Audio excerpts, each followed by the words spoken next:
Welcome to ultimate academy. तो आज का जो क्लास है वो थोड़ा आप लोगों को अलग लगेगा और ये बहुत ही यूजफुल ट्रिक है कि जो A M G M S M है, एरिथमेटिक मीन, जियोमेट्रिक मीन और हार्मोनिक मीन, जो कि क्लास 11 में ही है, ये तीनों का एक ऐसा रिलेशन है जिसको यूज़ करके कोई भी जो प्रूफ आएगा कि this greater than this equal to this less than, इस टाइप का जो भी रिलेशनल क्वेश्चंस आएगा वो आप लोग इसी से कर सकेंगे। तो ये सबसे पहले एरिथमेटिक मीन क्या है कि एक एपी में अगर दो टर्म है तो 20 वाला हो गया एरिथमेटिक मीन। जैसे मान लो A B C are in AP, तो ये जो बी हो जाएगा ए और सी का एरिथमेटिक मीन है। ठीक है, यहाँ पर मान लो P Q R are in G, P जो क्यू होगा वो पी और आर का जियोमेट्रिक मीन होगा। X Y Z in S P मैंने हार्मोनिक प्रोग्रेशन, तो जो वाई है ये हो जाएगा एक्स और जेड का हार्मोनिक मीन। तो रिलेशन ऐसा है, एरिथमेटिक मीन जो है वो कैसा होगा, ए प्लस सी बाई 2। ये सब आपको पता ही है, फिर भी एक बार देख लेते हैं ऊपर ऊपर से। क्यू का वैल्यू क्या होगा, रूट ओवर पी आर, और वाई का वैल्यू क्या होगा, 2/1/x 1/z। ये इसलिए आया है कि एक्स वाई जेड अगर हार्मोनिक प्रोग्रेशन में है तो 1/x 1/y 1/z arithmetic progression में है, तो वहाँ से एरिथमेटिक मीन निकाल के फिर ऐसे कर सकते हैं। तो ये तीनों एरिथमेटिक मीन, जियोमेट्रिक मीन और हार्मोनिक मीन आ गया। इनका रिलेशन ऐसा है कि एरिथमेटिक मीन जो है हमेशा ग्रेटर नहीं तो इक्वल होगा जियोमेट्रिक मीन से। माने एरिथमेटिक मीन कभी भी जियोमेट्रिक मीन से छोटा नहीं हो सकता, और जियोमेट्रिक मीन हमेशा ग्रेटर और इक्वल होगा ए से एम से। इक्वल भी हो सकता है और ग्रेटर तो ज़्यादातर केसेस में होगा, लेकिन लेस नहीं होगा कभी भी। तो इतना ही यूज़ करके अलग अलग टाइप का क्वेश्चन हम आसानी तरीके से सॉल्व कर लेंगे। ठीक है, तो इसका एक एग्जांपल देखते हैं। ये क्वेश्चन क्या बोल रहा है, if A greater than 0, B greater than 0, C greater than 0, then prove that this A plus B plus C and 1/a 1/b 1/c greater और इक्वल टू 9। तो ये क्वेश्चन अगर कोई देखेगा तो बहुत तरीके से ट्राई कर सकता है, लेकिन हम इसी को यूज़ करके एक दो लाइन में ही कर लेंगे। जैसे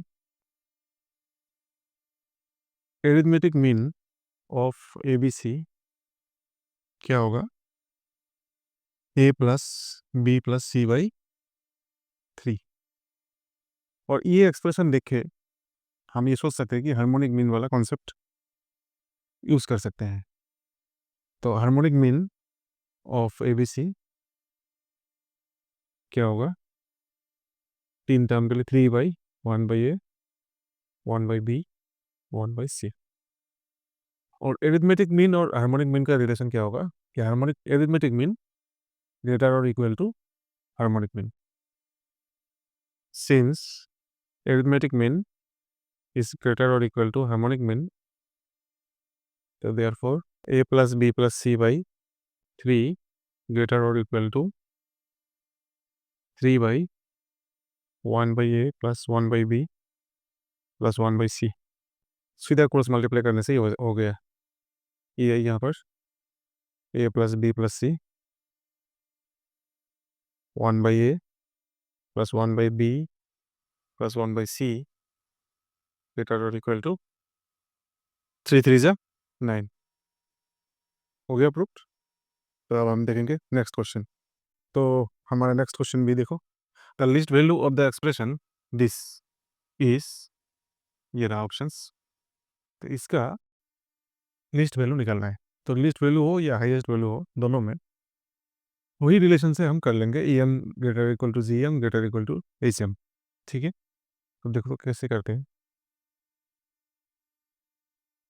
ये जो एक्सप्रेशन है थोड़ा सा सिमिलर बनाने की कोशिश करते हैं।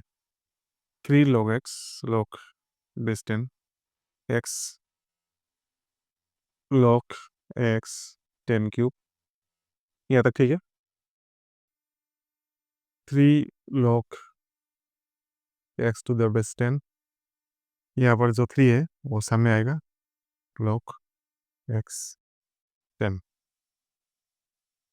3 log x 10, 3, इसमें जो बेस है वो कितना है x, और इसमें जो बेस है वो कितना है 10, तो ये उल्टा है, ठीक। तो इसको हम सेम बेस बनाने के लिए ऐसा भी लिख सकते हैं, log 10 x। तो इसका और इसका सेम मीनिंग ही है, अभी तक हमने कुछ किया नहीं, खाली को थोड़ा सा मॉडिफाई किया। अब हम ऐसा रिलेशन लगा देंगे कि सिंस am ग्रेटर और इक्वल टू gm, ये मिला था, तो am कितना आएगा ये एक्सप्रेशन का, 3 log x plus 3 1 by log x 10 by 2 greater equal to gm।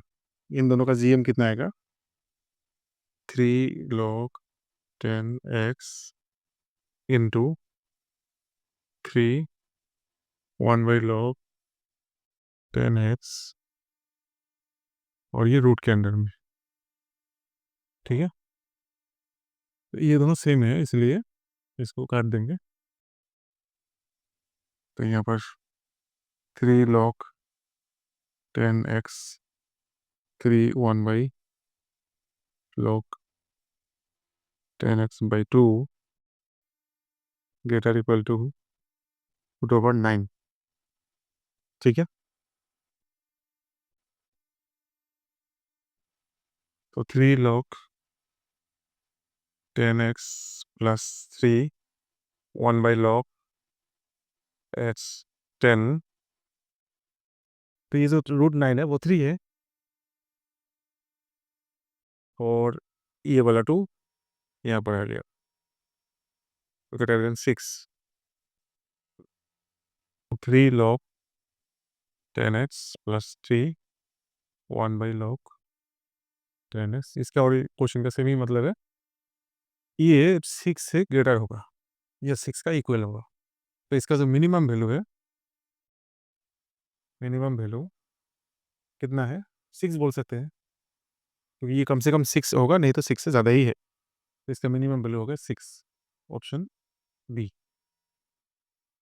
आगे समझ में, आज के लिए इतना ही।